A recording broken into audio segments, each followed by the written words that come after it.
How y'all doing, everybody? It's your pal Orange Hat here to bring you another video. This one on Gina Carano weighing in on the South Park joining the Panderverse, reveals Disney asked her to unfollow certain accounts because they said bad things about Kathleen Kennedy. Now, this covers a lot of the Cartman Panderverse South Park thing, which I'm not going to get into because I would be here all day if I did. I'm instead going to go to the meat of the story, which is what Gina Carano then said about it. If you guys want to, I will put a link to the article so you can read all the Panderverse stuff if you don't watch South Park. It was pretty freaking hilarious, let's just say that. But anyway, retweeting a clip of the scene, which notably cuts just after Cartman's declaration that Kennedy's story was now the best explanation I heard as to why Disney movies all suck now, and shared by news outlet Geeks and Gamers. Carano declared, "This is the part where KK demands YouTubers get censored off of YouTube for sharing and laughing at this hilarious episode. She'll have YouTube disable the thumbs down option because of the ratio she'll receive. She'll then have her publicist ghouls," oh damn, Gina Carano's going all out, "made sure Variety and Hollywood Reporter run hit pieces about how South Park creators and their families smearing their names through every useful idiot she has under her thumb who would sell their soul to work for Lucasfilm," said the former Mandalorian star. "She'll activate her online mob to repeat that the South Park creators are racist, bigot, transphobes, and demand South Park creators publicly apologize using words she approves of, or only using words she approves of. And finally, she'll demand that they subject themselves to a re-education course of 45 people in the LGBTQ community Zoom call to sit there and listen to how badly they got their feelings hurt all over a little boop of a South Park episode." Folks, I remember that was something that they wanted her to do. She revealed this in the Sunday special with Ben Shapiro, who himself has kind of fallen from grace in my opinion. But I remember her, and I remember seeing all the whole beep bop boop thing. She was not transphobic. She just was not going to pander to people. She believes in being genuine. Nothing wrong with that. Ultimately ending on a cheeky note, Carano sardonically concluded her tweet, "But maybe, just maybe, the jig is up." And this is the tweet. So yeah, unsurprisingly, while Carano's tweet has been met with a wave of support and adulation from her fans, it also draws a fair share of criticism from her detractors. Well, she is one to speak legitimately because she's been on the inside track. She understood what Disney will force people to do if they piss them off, or if they piss off the mouse. One such critique, though brief, came through the official Twitter account for Around the Galaxy podcast, wherein its administrator informed their followers, "In case you were wondering, Gina Carano has lost her goddamn mind." Explain how exactly. Not one to take such swings lying down, Carano then proceeded to lay into the Star Wars-centric podcast, firing back. "Do you always call women crazy just because she has more first-hand experience than you and says something that you don't like or understand? Bit misogynistic, don't you think?" Using their own tactics against them. Well done, Gina. Tisk tisk. "Curious if your overlords pay you to do, or do y'all just go ahead and shove your whole head straight up their ass for free?" she then asked. "I'm guessing for free. Might want to come out for some fresh air, for some added context, not just for you, but for people reading. One of these things your overlords asked me to do was to unfollow certain accounts because they said bad things about Kathleen Kennedy. That was a huge red flag for me." Oh shit, she outed him. "If I were the head of one of the most powerful entertainment companies in the world, I would know that haters come with the territory, and that maybe the haters are expressing their thoughts because they actually care, and caring is a good thing because as long as they care, well, hey, they still have something to work with." Something that Disney is failing to understand. They abandoned this concept, folks. Gina Carano is right here. So we still have, or she further posited, "Maybe we can win our hearts back and eventually, and maybe they do have some good things to add to the conversation," which they do and did, and at the very least, they are still buying the product. Yeah, if Disney wouldn't have gone the route that they did, yikes, man. Look at Mando Season 1. Boom, the healing had begun.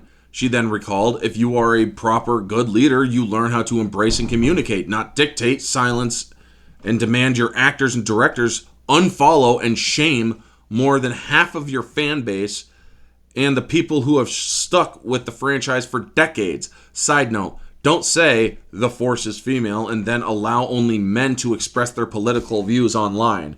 In fact, just stop the ridiculous phrase completely. So yeah, she is tossing knives at Kathleen Kennedy here, folks. God damn.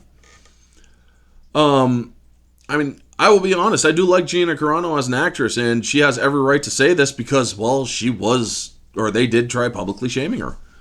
Because I guarantee you, that private Zoom call meeting would have been leaked. It would have found its way to the public. There's no doubt about it.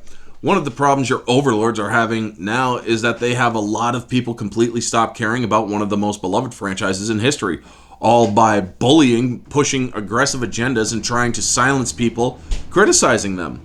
Gina Carano detailed, how are they able to tell stories they don't understand when the ones they identify with are the Empire? They are literally trying to squash the little guys, the rebellion. No wonder the storytelling is struggling. They fired and dehumanized people like me who did absolutely nothing wrong, all to virtue signal to people like you, and yet the yes men.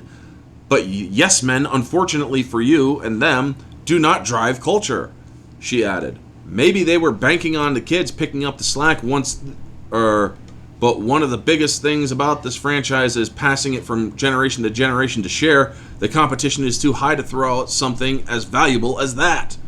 Why would one generation pass it on when you've disrespected and thrown them away? Good point. Your overlords tried to hide behind the two opposing fan bases fighting each other instead of taking responsibility, Carano declared. So they encouraged the hate, all while virtue signaling they are standing up for minorities, but instead using them as a shield and weapon. Funny enough, just how our government works. They think people will forget, and yes, maybe they will, but for this moment they have heard the people's voice and it shook them. They're choosing to stick with their weak leadership who couldn't handle YouTubers saying mean things online when all it would have taken is a true leader to step in, take the reins, take some responsibility, stop discriminating, apologize about the things that they have done wrong, step completely out of politics, be truly inclusive, and they'd be back in business. Until then, they're stuck with you, the yes men, and their plummeting stock.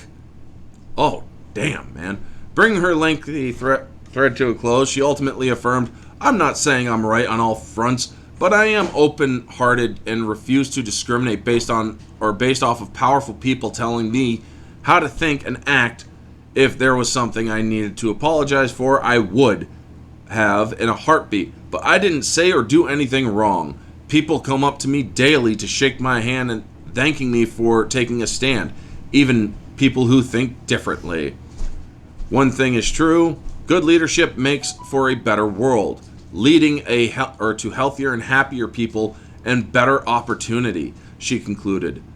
Look around. We are watching the devastating effects of what bad leadership can do worldwide. She's not wrong, folks.